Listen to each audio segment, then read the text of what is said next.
রাষ্ট্রীয় আনুষ্ঠানিকতা শেষে সর্বস্তরের মানুষের ঢল নামে জাতীয় স্মৃতিসৌধে বাঙালি জাতির হাজার বছরের বীরত্বগাথার অবিস্মরণীয় গৌরবময় এই দিনে জাতির শ্রেষ্ঠ সন্তানদের প্রতি একে একে শ্রদ্ধা জানান তারা। ফুলে ফুলে ভরে ওঠে স্মৃতিসৌধের বেদি। নতুন বাংলাদেশে গণতন্ত্র চর্চায় রাজনীতিবিদদের কণ্ঠে উঠে আসে নির্বাচনের দাবি। শপথ নেন শোষণমুক্ত দেশ গড়ার। স্থানুল গণের স্বজনের তোলা ছবিতে আরও জানাচ্ছেন হুমায়ুন চিশতি।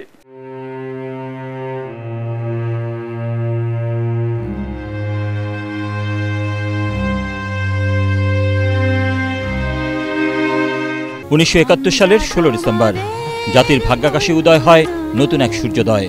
পরাধীনতার শিকল ভেঙে প্রথম স্বাধীনতার স্বাদ গ্রহণ করে এদেশের মানুষ। প্রভাত সূর্যের রক্তাভা ছড়িয়ে পড়ে বাংলাদেশের এক প্রান্ত থেকে অন্য প্রান্তে। তবে এবারের বিজয় দিবস জাতির জন্য ভিন্ন এক মাত্রা নিয়ে এসেছে। দীর্ঘ 15 বছরের দুঃশাসনের শৃঙ্খল ভেঙে বাঙালি পেয়েছে আরেক মুক্তির স্বাদ। মুক্তিযুদ্ধের অসম্পূর্ণ কাজকে সম্পূর্ণ করাটাই হচ্ছে এবারকার গণ অভ্যুত্থানের সবচেয়ে বড় অঙ্গীকার। আবার আমরা নতুন যাত্রা শুরু করছি এবং আমরা মানুষ যে শহীদদের স্বপ্ন স্বপ্ন বাস্তবায়ন হবে আশাবাদ ব্যক্ত করছি। নতুন বাংলাদেশ গড়ার পথে নিয়ে আমরা ইনশাল্লাহ এগিয়ে যাব। ছাত্র জনতার গণ অভ্যুত্থানের পর জাতীয় সঙ্গীত, মুক্তিযুদ্ধ, মুক্তিযোদ্ধা ও ৭ মার্চ নিয়ে শুরু হয় বিতর্ক। এসব অপশক্তির বিরুদ্ধে সোচ্চার থাকার আহ্বান সবার। খুবই ক্ষোভের সাথে লক্ষ্য করছি স্বাধীনতা বিরোধী শক্তির দাপট এবং তাদের নতুন নতুন দোসরদের দাপট, যারা আমাদের ৭১কে বিতর্কিত করতে চায়। মুক্তিযুদ্ধের ইতিহাসকে মুছে ফেলা যাবে না। যে যতই চেষ্টা করুক না কেন, সেই চেতনা সমুন্নত রেখে দেশবাসী এগিয়ে যাবে। লাভ হবে না। আমাদের জাতীয় পতাকা এই যে দণ্ডায়মান আছে, এটা থাকবে। আমাদের জাতীয় সঙ্গীত সেটাও থাকবে।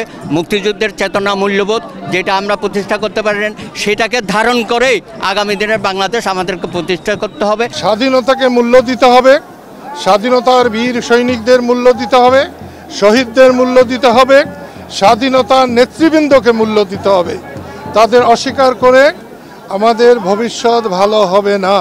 নতুন বাংলাদেশে গণতন্ত্র চর্চায় স্বভাবত রাজনীতিবিদদের কণ্ঠে উঠে আসে নির্বাচন প্রসঙ্গ। এই দেশের মালিক এদেশের জনগণ, তারাই সিদ্ধান্ত নেবে কত দ্রুত আগামী জাতীয় নির্বাচন অনুষ্ঠিত হবে। যেন তেন প্রকারে একটা ইলেকশন পাড়ি দেওয়া তো আমাদের লক্ষ্য না। আমরা একটা কোয়ালিটি ইলেকশন চাই, যেটা সবার কাছে গ্রহণযোগ্য হবে এবং যে নির্বাচনের ফলাফলের উপরে বা ফসলের উপর দাঁড়িয়ে আমরা পরবর্তী গণতন্ত্রের সৌধ নির্মাণের কাজ করতে পারব। সামনের নির্বাচনটা যদি সকল দল অংশগ্রহণ করে, এটা অন্তর্বর্তীমূলক ইলেকশন হবে, এটা অন্তর্বর্তী সরকারের জন্য স্বস্তির নির্বাচন হবে।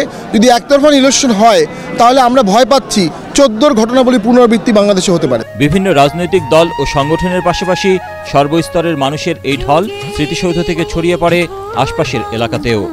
1971-এ 9 মাস যুদ্ধের মধ্যে দিয়ে পাকিস্তানি শাসকদের 24 বছরের শোষণ বঞ্চনা থেকে মুক্ত করে জাতিকে স্বাধীনতা দিয়েছিল বীর মুক্তিযোদ্ধারা।